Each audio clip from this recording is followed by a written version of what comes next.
İnşallah ki qoşulma imkanınız olarsa buyura bilərsiniz, qoşula bilərsiniz. Deməli, sizdən sırf proqram gedirdi, pedaqogika, metodika, bir də psixologiya. İlk başdakı dərsimiz isə baxaq. Deməli, bir daha hər birinizi salamlayıram. Bugünkü mövzumuz inkişaf sahələri olacaq. Deməli, insanların başa salmağı, anlatmağı, təlimçilərin dili fərqli-fərqlidir də.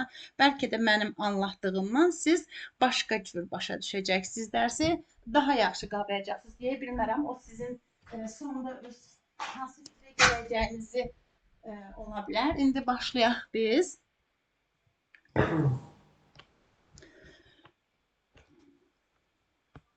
Bugünkü mövzumuz deməli inkişaf sahələri üzrə formalaşan bacarıqlardır. Ardıcıllıqla gedəcəyik. İlk öncə bunu qeyd edim ki, inkişaf sahəsi özü nədir? İnkişaf sahəsi tərifini deyirəm sizin üçün ümumi təlim nəticələrinin reallaşmasını təmin etmək üçün müəyyən olunan məzmunun zəruri hissəsidir. Yəni bu nədir? Bizim situasiyamızın, yəni bizim bacarıqlarımızın hansı sahəyə aid olduğu, hansı bacarığa aid olduğunu bildirmək üçün, yəni bunu reallaşmasını təmin etmək üçün müəyyən olunan məzmunun əsas zəruri hissəsidir. İnkişaf sahələrimiz 4 yerə bölünürdü. 4 inkişaf sahəmiz var idi. 1. Fiziki inkişaf, sağlamlıq və təhlükəsizlik. 2. İdraki inkişaf. 3. Estetik və yaradıcı inkişaf. 4. Sosial-emosional inkişaf. Deməli, əziz müəllimələr, inkişaf sahələrimizin hər birinin özünə məxsus bacarıqları vardır və biz bunu sıralama əsasında öyrənməliyik.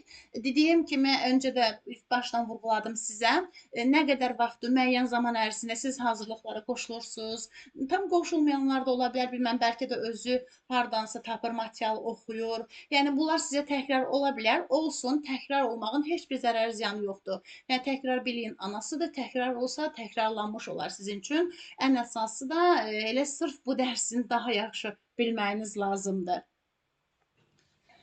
Məsəl üçün belə deyək ki, birinci inkişaf sahəmizin birinci bacarığı 1.1 ilə ifadə ediləcək.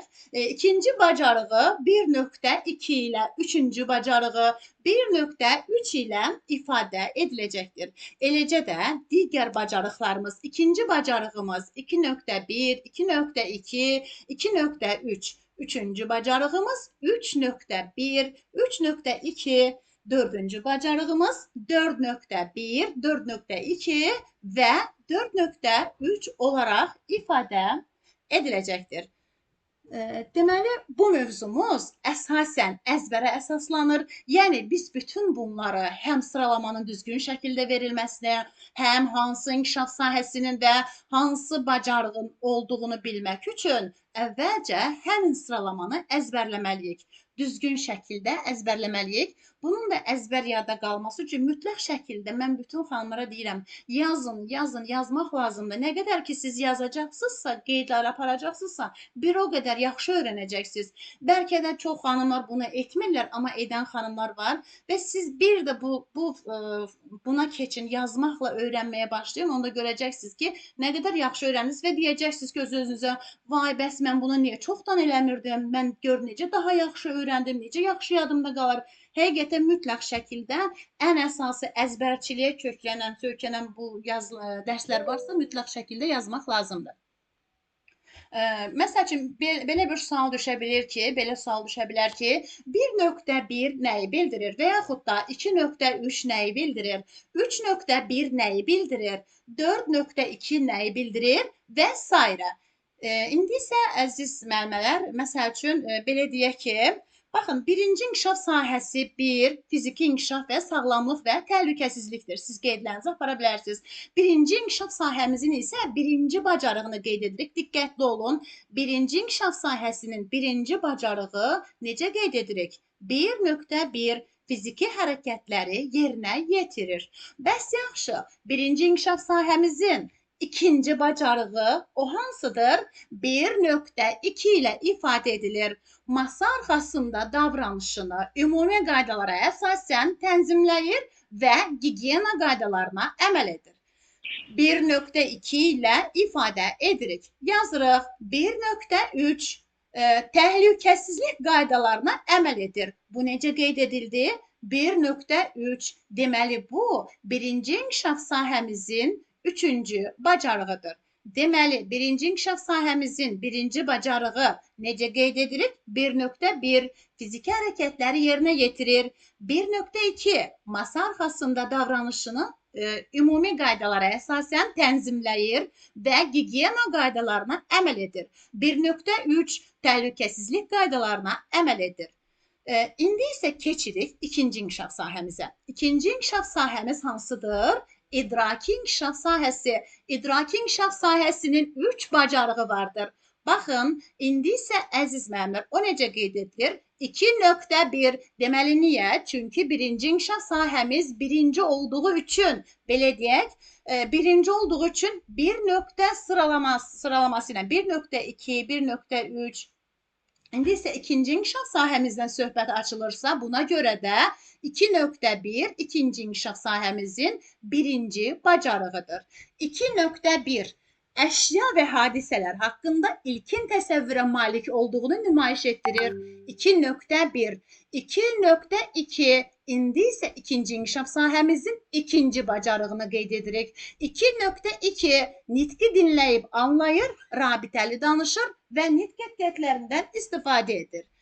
İndi isə ikinci inkişaf sahəmizin üçüncü bacarığını qeyd edirik. 2.3 sadə riyazi əməlləri yerinə yetirir. Əziz müəllimlər, baxın, indi keçirik üçüncü inkişaf sahəmizə. Baxın, 3 yerində qalacaq. Necə ki, birinci inkişaf sahəmizdə 1 yerində qaldı və 1.1 sıralama əsasında aparılır. İkinci inkişaf sahəmizdə 2 yerində qaldı. 2 nöqtə sıralama əsasında aparıldı. Üçüncü inkişaf sahəmizdə də 3 nöqtə sıralamanı verəcəyik. Ancaq üçüncü inkişaf sahəmizin digər inkişaf sahələrindən fərqi nədir? Digər inkişaf sahələrindən fərqi budur ki, üçüncü inkişaf sahəmizin 2 bacarığı vardır. Digər inkişaf sahəmizin isə 3 bacarığı var. Mən bunu xüsusilə vurğulamaq istəyirəm. Yəni, imtahana hazırlaşan xanımlar o qədər diqqətli olmalısınız ki, diqqətsizdən heç nə qaçmamalıdır. Ən əsası bu inkişaf sahələrində bəzən sual cavabda, bəzən testləri belə çaşdırıcı olanda həmişə xanımlar çaşır. Yəni, məsəl üçün, bir dəfəlik öyrənsəz ki, məsəl üçün, 5 də gəl, 5 10'dur da dəyişilmir, fərqi yoxdur. Yəni, bu inkişaf sahəsi də bu cürdür. Hansının 2 bacarığı var, hansı 3 bacarığı var, bir dəfəlik yadında saxlasan, əlbəttə ki, heç vaxtı yadınızdan çıxmayacaq. Amma bəzən rastlaşıram ki, xanımlar bunu qarışdırırlar. Bu da ondan irəli gəlir ki, daha diqqətli oxuyub, daha diqqətli yadda saxlamayıblar. Və 3.1 deyirik, sadə bədii yaradıcılıq yəni üçüncü inkişaf sahəmizin adı necə oldu? Estetik və yaradıcı inkişaf sahəsi. 3.1 indi isə üçüncü inkişaf sahəmizin birinci bacarığından danışırıq. Sadə, bədii, yaradıcı, yəni yaradıcılığı nümayiş etdirir. İndi isə baxın, üçüncü inkişaf sahəmizin ikinci bacarığı deyək ki, sadə əmək bacarıqlarını nümayiş etdirir. İndi gəldik dördüncü inkişaf sahəmizə. Bax, 4 yerində qalır. Ana dərsdəyəm, çaşdırma məni. Yox, hələ təzə başlamışam, qutarmamışam. Fikrimi yayındırdım, get. Yox, ana, yox, hələ dərsdəyəm. Üzrlə hesab edin. Aha, deməli, baxın, baxın 4.1, dördüncü inkişaf sahəmizdən danışırıq. Baxın, dördüncü inkişaf sahəmizi qeyd edək. 4 nöqtə sosial-emosional inkişaf sahəsi. İndi isə onun bacarıqlarından yazırıq. 4.1 ünsiyyət bacarıqlarını nümayiş etdirir. 4.2 sosial həyatla bağlı bilik, bacarıq və vərdişlərini özünə məxsus tərzdə nümayiş etdirir.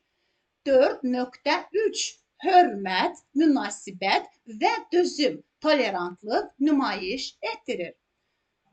Ümid edirəm ki, əziz müəllimlər, sizin üçün anlaşıqlı oldu. Əsasən sıralamanı düzgün yadınızda saxlasaz, düzgün variantı seçəcəyinizə inanıram. Yəni, bir daha izah edirəm. Birinci inkişaf sahəmiz yadımızda saxlayırıq hansıdır? Fiziki inkişaf, sağlamlıq və təhlükəsizlik. 1.1 hansı bacarıqdır? 1.2 hansıdır? 1.3 hansıdır? Yəni, 4 inkişaf sahəmiz var. Bunu yadımızda saxlayırıq və sıralama əsasında birinci hansıdır, ikinci, üçüncü, dördüncü hansıdır. Daha sonra isə həmin bacarıqları 1.1 birinci inkişaf sahəsinə aiddirsə 1.1, ikinci inkişaf sahəsinə aiddirsə 2.1, üçüncü inkişaf sahəsinə aiddirsə 3.1, dördüncü inkişaf sahəsinə aiddirsə 4.1 olaraq və digər sıralamalar əsasında aparılır. Gəlin indi bunun açılışına baxaq. Dedik ki, situasiyalar şəklində deyək ki, 1.1 fiziki hərəkətləri yerinə yetirir. Adından da məlumdur ki, yəni fiziki hərəkətləri yerinə yetirir. Qaçmaqdır, hündürə tullanmaqdır, məsəl üçün top oynamaqdır. Hərəkət bildirən hansı situasiya ilə qarşılaşırsınızsa, bilin ki, bu birinci inkişaf sahəmizin birinci bacarığıdır. Birinci inkişaf sahəmizin ikinci bacarığı masa arxasında davranışı ümumi qaydalar əsasına tənzimləyir və gigiyena qaydalarına əməl edir. Yəni masa arxasında bilirik necə davranmaq lazımdır, qaşıqdan, birkada necə istifadə etmək lazımdır və gigiyena qaydaları nədir? Təmizlik, yəni sabundan, dəsmaldan və s. üstünü başını təmiz saxlamaq bunlara aiddir. Birinci inkişaf sahəmizin ikinci bacarığına. Birinci inkişaf sahəmizin üçüncü bacarığı təhlükəsizlik qaydalarına əməl edir. Bu nədir? Yəni bilir ki, güclü külək əsəndə nə etmək lazımdır, zəlzələ zamanı nə etmək lazımdır və s. Bütün bunlar aiddir birinci inkişaf sahəmizin üçüncü bacarığına. Bəs ikinci inkişaf sahəmizin birinci bacarığı nədir? İkinci inkişaf sahəmiz hansı oldu? İdraki inkişaf sahəsi birinci bacarığı əşya və hadisələr haqqında ilkin təsəvvürə malik olduğunu nümayiş etdirir. Bu nədir? Yəni, ailəsi, özü, qohumları və s. onlar haqqında məlumat verə bilir, məlumatlıdır. Yəni, dilinə gətirə bilir, əşya və hadisələr haqqında məlumatlıdır. Bütün bunlar aiddir, yəni idrak ilə, düşüncə ilə adından da məlum olduğu kimi idraki inkişaf, yəni düşüncə ilə. Deməli, bu aiddir 2.1 ikinci inkişaf sahəmizin birinci bacarığına. Bəs ikinci inkişaf sahəmizin ikinci bacarığı nədir? Nitqi dinləyib anlayır, rabitəli danışır və nitq etiketlərindən istifadə edir. Deməli, bu nədir? Nitqi dinləyib anlayır, yəni adından da məlum olduğu üçün qarşısındakı danışanda dinləyir və onun danışdığını anlayır və nitq etiketlərindən istifadə edir. Yəni səlis danışır, rabitəli danışır. Bütün bunlar aiddir 2.2 ikinci inkişaf sahəmizin ikinci bacarığına. Bəs ikinci inkişaf sahəmizin üçüncü bacarığı hansıdır? Sadə riyazi əməlləri yerinə yetirir. Yəni adından məlum olduğu kimi.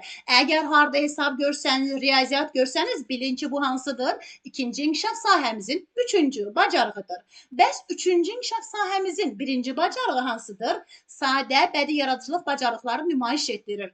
Sadə bədii yaradıcılıq nədir? Yəni musiqi duyumu var, gözəllik, bütün bunların hamısı anlayır və bədii yaradıcılıq, yəni belə deyim, şeirlərdir, yəni bədii ədəbiyyata aid olan lori dildə desək, bütün bunlar qarşınıza çıxarsa 3.1 üçüncü inkişaf sahəmizin birinci bacarığı olacaq. Üçüncü inkişaf sahəmizin ikinci bacarığı sadə əmək bacarıqları nümayiş etdirir. Yəni bu nədir? Kreativlik, yaradıcılıq, məsəl üçün plastilində nəyinsə düzəldilməsi, rəngli kağızda nəyinsə düzəldilməsi və s. Bunlar üçüncü inkişaf sahəsinin ikinci bacarığına aid ediləcək. İndi isə gəldik dördüncü inkişaf sahəmiz olan sosial emosional inkişaf sahəsinin bacarıqların açılışına. 4.1 ünsiyyət bacarıqları nümayiş etdirir. Yəni ünsiyyət qura bilir, danışa bilir, fikrini ifadə edə bilir. 4.2 sosial həyatla bağlı bilik və bacarıqlarını, vərdişlərini özünə məxsus tərzdə nümayiş etdirir. Yəni o bilir ki, cəmiyyət içərisində özünü necə aparmalıdır, marşrutda, marketdə, hardasa növbə gözləyəndə və s. hansı qaydalara əməl etmək lazım olduğunu bilir. Bəs 4.3 nədir? Hörmət, münasibət və dözüm, tolerantlıq nümayiş elətdirir. Yəni böyüklərə hörmət edir, kiçiklərin qarşısında dözümlü dayana bilir. Yəni bir sözlə böyüklərə hörmət, kiçiklərə güzəştə getmək, bütün bunlara aiddir. Dördüncü inkişaf sahəmizin üçüncü bacarığına. Əziz müəllimlər, ümid edirəm ki, yəni mövzumuzu asanlıqla başa düşəcəksiniz, öyrənəcəksiniz. Əsasən bu mövzu əzbərə əsaslanır və səsi saxlaya-saxlaya qeydlər apara bilərsiniz. Mən bu ekran kaydını göndərəcəm. İstəsəz səs saxlaya-saxlaya qeydlər apararsınız, yazarsınız. Yazmırsınızsa mütləq ki, yazma metoduna keçdikdə görəcəksiniz ki, daha yaxşı öyrənə bildiniz. Yəni hərənin bir cür öyrənmə oxuma metodu var. Mən bilə bilmirəm də, amma çox xanımlar yazmadıqlarını bilirəm. Ona görə mən bunu vurğulayıram ki, siz yazasınız. Deməli, ilk dərsdən bu qədərdir dərsimiz.